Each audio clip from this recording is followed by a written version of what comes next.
For the first time in months, Prince William is pulling back the curtain on his private world: fatherhood, fear, and the fight to stay grounded while the world watches.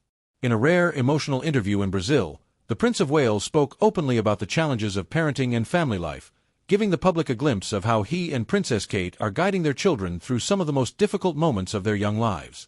What he revealed surprised everyone, not because of drama, but because of its honesty. William admitted that he and Kate chose to be completely transparent with George, Charlotte, and Louis about the health struggles affecting both their mother and King Charles. There was no royal playbook to follow, no PR strategy, just two parents trying to comfort their kids while the world speculated endlessly. He said they decided to tell their children everything, both the good and the bad. That line hit home for millions of families who've had to explain pain and uncertainty to their own children. For William, this was more than a media moment. It was a rare confession about how even the future King of England faces the same sleepless nights and hard conversations every parent knows too well. He shared a snapshot of everyday family life that felt almost ordinary: school runs, sports days, garden time. "Catherine probably does the bulk of it," he admitted with a smile, hinting at a familiar rhythm of shared chores and teamwork. Behind the palace gates, it sounded less like royal routine and more like any young family trying to hold on to normalcy in the chaos of modern life.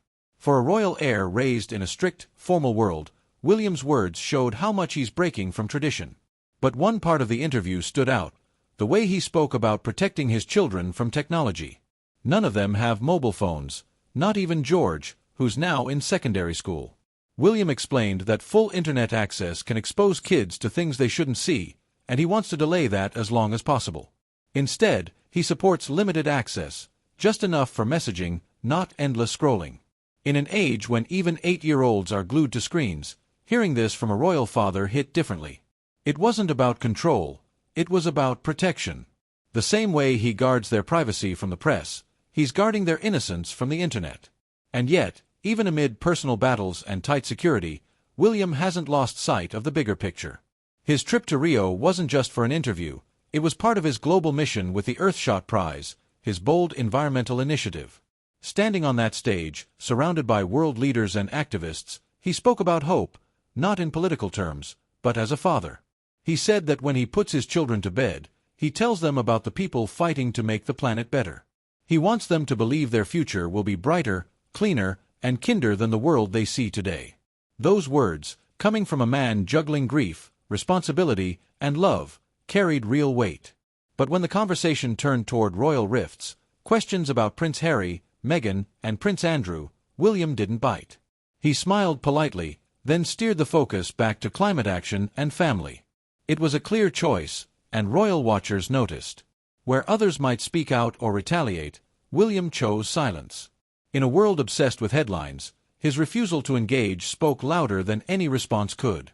It was the image of composure, a man who knows his words can shape history, but also understands the power of restraint. That restraint, combined with his growing openness about personal life, shows a new version of William, not just the dutiful heir, but a leader redefining what modern royalty looks like. He's balancing compassion with control, heart with heritage.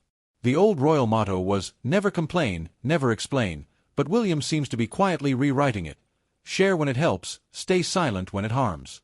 And in doing so, he's building a bridge between monarchy and modern parenthood. Behind the crown is a man trying to do what millions of fathers do every day: raise his children with love, honesty, and hope, even while facing storms the public will never fully see. From late-night talks with his kids to moments on the world stage, he's showing that vulnerability isn't weakness, it's leadership. Whether the world sees him as a prince or a parent first, one thing is clear: William's story is no longer just about duty. It's about devotion. What do you think? Does William's honesty make him more relatable, or is it still just part of the royal image? Let me know in the comments, and don't forget to subscribe for the next chapter in the royal family's evolving story.